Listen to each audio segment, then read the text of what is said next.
Сәлем достар, сіздермен Ақнұр. Бүгін біз періштенің көз жасы, орысша атауы слезы ангела пирогын дайындайтын боламыз. Бұл жұмсақ сүзбе мен меренганың өте бір дәмді үйлесімділігінен жасалған және бетіндегі тамшылар дәл осы пирогты одан сайын ерекшелендіре түсетін сияқты. Міндетті түрде осы рецепт бойынша жасап көруге кеңес беремін. Ендеше бастайық.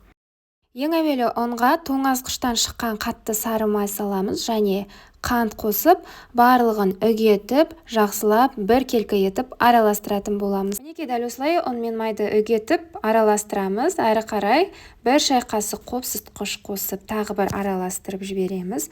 Бір жұмыртқаның сары уызын қосып, тағы да жақсылап араластырып, содан соң қаймақ қосамыз. Қаймақ біздің қамырымызды біркелкі етіп біріктіру үшін қажет. Қаймақтың орнына сүт не айран қосып қамырды дәл осылай біріктіріп алсаңыз болады. Мінекей бізде осындай жұмсақ қамыр пайда болды. Енді қамырды қапшыққа салып, шамамен 30 минутқа тоңазытқышқа қойып қоямыз. Енді салмасын дайындаймыз. Ол үшін бізге құрғақ сүзбе қажет. Сүзбеге 3 жұмыртқаның сарысын, қант және қаймақ қосамыз.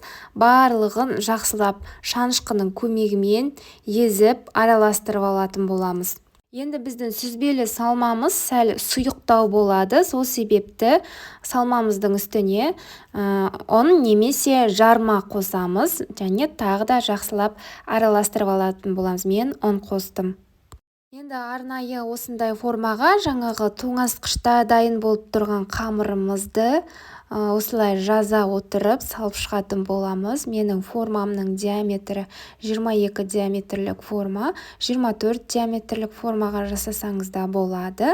Мінекей тым қатты қалың қылмай, жұқалау етіп жасасаңыз, біздің бәлішіміздің түрі әдемі болып шығатын болады.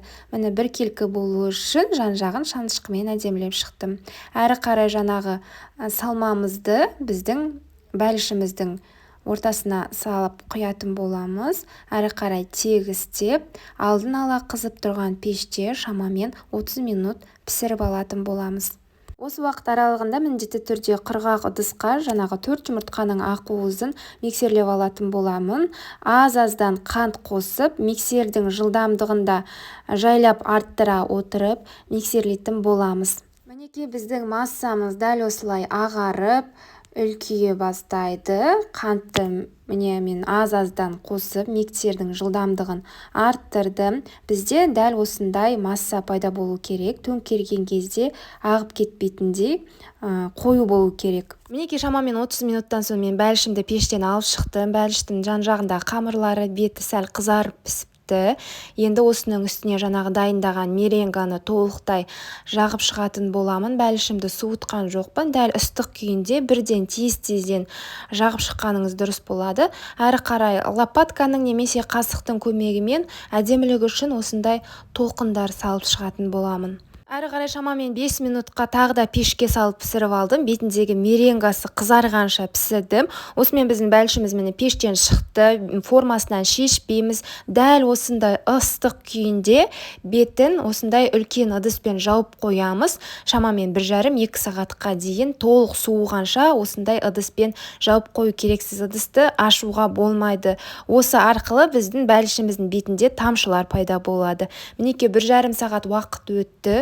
Мен бәлішімнің бетін ашамын. Осы уақыт аралығында менің бәлішімде карамельді тамшылар пайда болды. Формасынан шешуде өте оңай суыған кезде. Осымен біздің періштенің көз жасы деп аталатын өте бір дәмді, әдемі бәлішіміз дайын.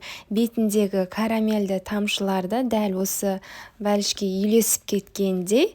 Бір көзге қиын болып көрінгенмен, бірақ жасалуы өте оп-оңай. Міндетті түрде осы рецепт бойынша жасап көрулеріңізге кеңес беремін. Ұнаса лайк басып, каналыма тіркелуді ұмытпаңыздар.